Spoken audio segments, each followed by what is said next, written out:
கர்த்தருக்கு ஸ்தோத்திரம். நான் உங்க ஜூலியட் ஞாயிறு வேதகம பள்ளிக்கு உங்களை வரவேற்கிறேன். தேனின்ற ஊர்ல ஜான் ஜாஸ்மின்ற அம்மா அப்பா இருக்காங்க. அவங்களுக்கு ஸ்வீட்டி ஸ்டெஃபின்னு 2 பொண்ணுங்க இருக்காங்க. ஸ்வீட்டி எப்படின்னா சின்ன வயசுல இருந்தே அம்மா அப்பா வாங்கி கொடுக்கறத வாங்கிப்பா, எனக்கு இது வேணும் அது வேணும்னு அடம் பண்ணி கேட்க மாட்டா.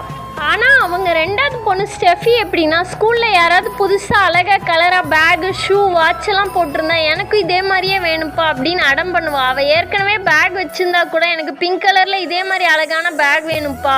ஸ்டெஃபி அழகான செப்பல் வச்சுருந்தா கூட யாரையாவது பார்த்துட்டானா எனக்கும் இதே மாதிரி ட்ரெஸ்ஸுக்கு மேட்சாக ஷூஸ் வேணும்ப்பா அப்படின்னு கேட்பா. அவங்க அம்மா அப்பா மிடில் கிளாஸாக இருந்தால் கூட அவங்க 2வது பொண்ணு ஸ்டெஃபி எது கேட்டாலும் வாங்கி தருவாங்க. கடைசி பொண்ணுன்றனால ரொம்ப செல்லமாக வளர்த்துட்டு இருக்காங்க. ஸ்வீட்டி ஸ்டெஃபி 2 பேருமே வளர்ந்து பெரிய ஆள் ஆகுறாங்க. +2 முடிக்கிறாங்க. ஸ்வீட்டியும் ஸ்டெஃபியும் காலேஜுக்கு அப்ளிகேஷன் போடுறாங்க.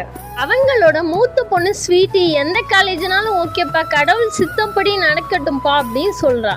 ஆனால் அவங்களோட 2வது பொண்ணு ஸ்டெஃபி எனக்கு இந்த ஊர்லேயே பெரிய காலேஜில் தான் படிக்கணும், அந்த காலேஜில் என்னை சேர்த்து விடுங்கப்பா, என் ஃப்ரெண்ட்ஸ் எல்லாம் அங்கே தான் படிப்பாங்க, அவங்க முன்னாடி நானும் அந்த காலேஜில் தான்ப்பா படிக்கணும் அப்படின்னு சொல்கிறா. அவங்க அப்பா ஜான் 2 பேரையும் ப்ரேயர் பண்ண சொல்கிறாரு. பெரிய பொண்ணு ஸ்வீட்டி ஜெபம் பண்ணும்போது எந்த காலேஜாக இருந்தாலும் ஓகேப்பா, உங்களுக்கு சித்தமான காலேஜ் எதுவும் அந்த காலேஜில் நான் சேர்றேன்ப்பா அப்படின்னு சொல்லி ஜெபம் பண்ணுறா. சின்ன பொண்ணான ஸ்டெஃபி இந்த ஊரில் எனக்கு பெரிய காலேஜில் தான்ப்பா படிக்கணும், என் ஃப்ரெண்ட்ஸ் எல்லாம் அங்கே தான்ப்பா படிக்கிறாங்க அப்படின்னு சொல்லி ஜெபம் பண்ணுறா. மூத்த பொண்ணு ஸ்வீட்டிக்கு அந்த ஊர்லேயே பெரிய காலேஜில் சீட்டு கிடைக்கிது. அவங்களோட 2வது பொண்ணு ஸ்டெஃபிக்கு மீடியம் ரேங்கிங் உள்ள காலேஜில் தான் சீட்டு கிடைக்கிது. இதுலேருந்து நம்ம என்ன தெரிஞ்சுக்கலாம்னா, கடவுளின் சித்தப்படி நடப்பீர்களானால் அவர் உமது மன விருப்பத்தின்படி உமக்கு தந்தருளுவார்.